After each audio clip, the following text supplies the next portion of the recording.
Chapter 17. A New Interest in Life.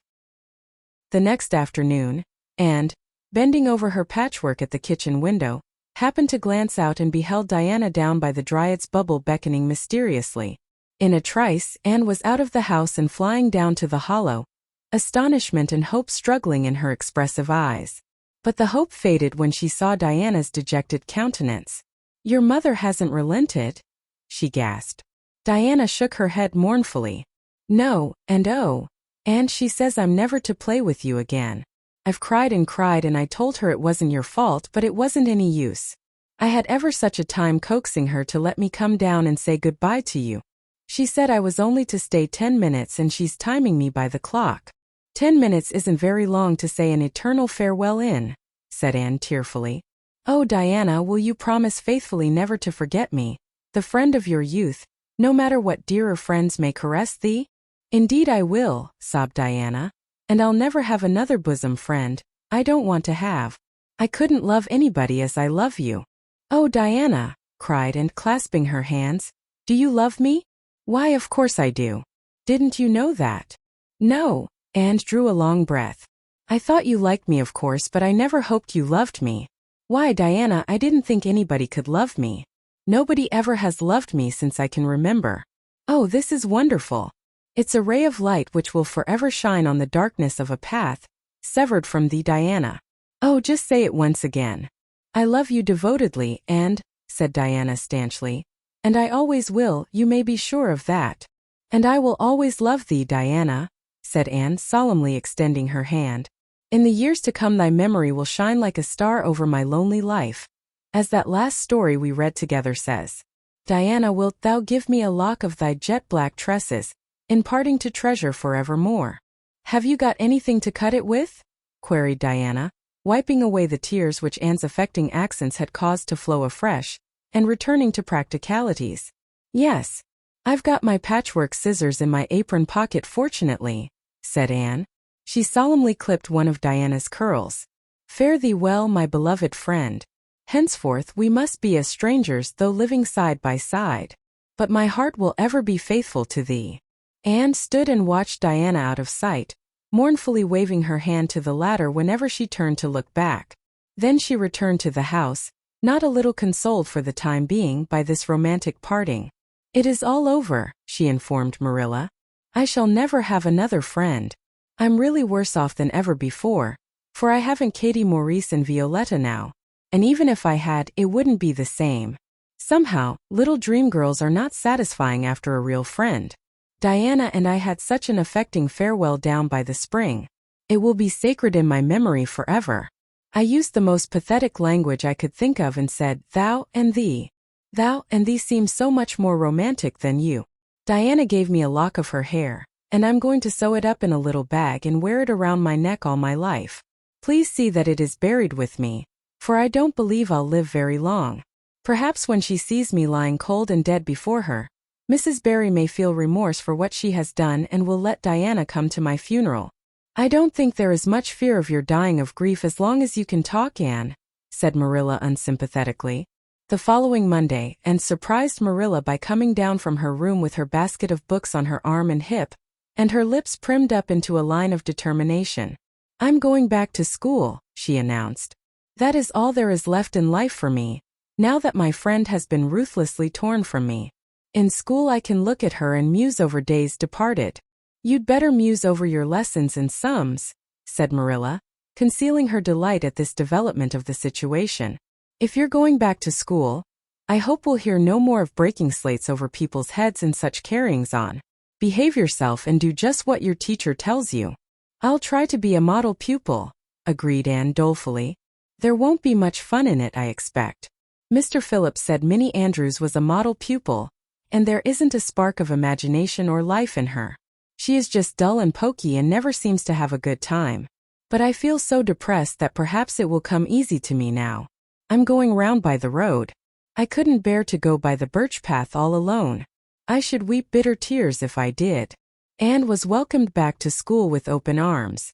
Her imagination had been sorely missed in games, her voice in the singing and her dramatic ability in the perusal aloud of books at dinner hour. Ruby Gillis smuggled 3 blue plums over to her during Testament reading. Ella Mae McPherson gave her an enormous yellow pansy, cut from the covers of a floral catalog, a species of desk decoration much prized in Avonlea School. Sophia Sloane offered to teach her a perfectly elegant new pattern of knit lace, so nice for trimming aprons. Katie Boulter gave her a perfume bottle to keep slate water in, and Julia Bell copied carefully on a piece of pale pink paper scalloped on the edges, the following effusion. To Anne. When twilight drops her curtain down, and pins it with a star, remember that you have a friend, though she may wander far. It's so nice to be appreciated, sighed Anne rapturously to Marilla that night. The girls were not the only scholars who appreciated her. When Anne went to her seat after dinner hour, she had been told by Mr. Phillips to sit with the model Minnie Andrews.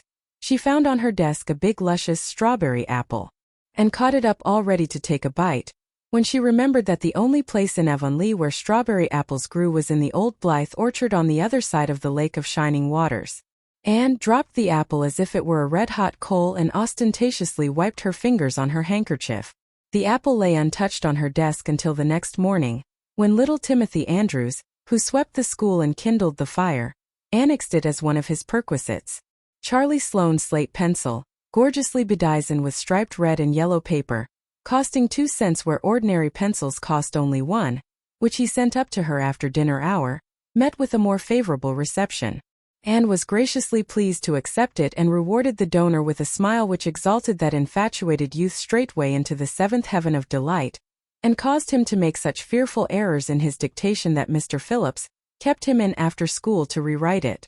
But as the Caesar's pageant shorn of Brutus' bust did but of Rome's best son remind her more, so the marked absence of any tribute or recognition from Diana Barry, who was sitting with Gertie Pye, embittered Anne's little triumph.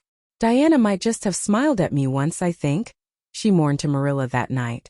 But the next morning a note most fearfully and wonderfully twisted and folded, and a small parcel were passed across to Anne. Dear, and, ran the former, Mother says I'm not to play with you or talk to you even in school. It isn't my fault and don't be cross at me, because I love you as much as ever. I miss you awfully to tell all my secrets to, and I don't like Gertie Pye one bit. I made you one of the new bookmarks out of red tissue paper. They are awfully fashionable now and only 3 girls in school know how to make them. When you look at it, remember, your true friend, Diana Barry. Anne read the note, kissed the bookmark, and dispatched a prompt reply back to the other side of the school. My own darling Diana. Of course I am not cross at you because you have to obey your mother. Our spirits can commune. I shall keep your lovely present forever.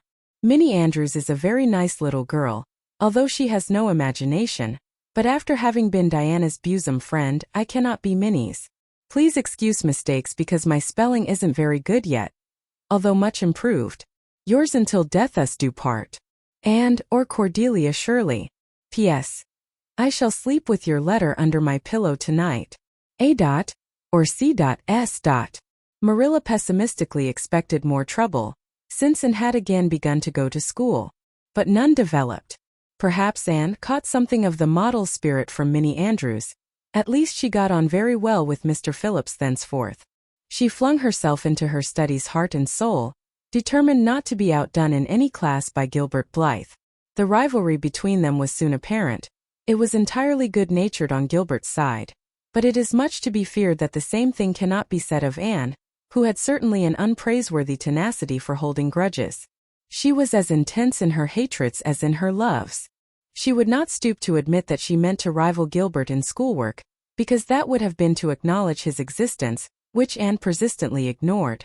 But the rivalry was there and honors fluctuated between them. Now Gilbert was head of the spelling class. Now Anne, with a toss of her long red braids, spelled him down. One morning Gilbert had all his sums done correctly and had his name written on the blackboard on the roll of honor. The next morning Anne, having wrestled wildly with decimals the entire evening before, would be first. One awful day they were ties and their names were written up together. It was almost as bad as a take notice, and Anne's mortification was as evident as Gilbert's satisfaction.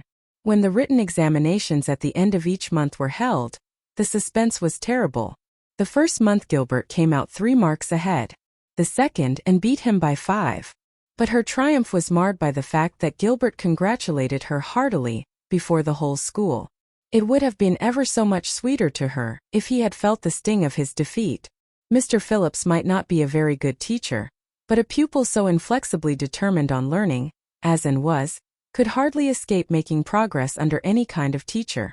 By the end of the term, Anne and Gilbert were both promoted into the 5th class and allowed to begin studying the elements of the branches, by which Latin, geometry, French, and algebra were meant. In geometry, Anne met her Waterloo. "It's perfectly awful stuff, Marilla," she groaned. "I'm sure I'll never be able to make head or tail of it. There is no scope for imagination in it at all. Mr. Phillips says I'm the worst dunce he ever saw at it. And some of the others are so smart at it. It is extremely mortifying, Marilla. Even Diana gets along better than I do. But I don't mind being beaten by Diana. Even although we meet as strangers now, I still love her with an inextinguishable love. It makes me very sad at times to think about her. But really, Marilla, one can't stay sad very long in such an interesting world, can one?" End of chapter 17.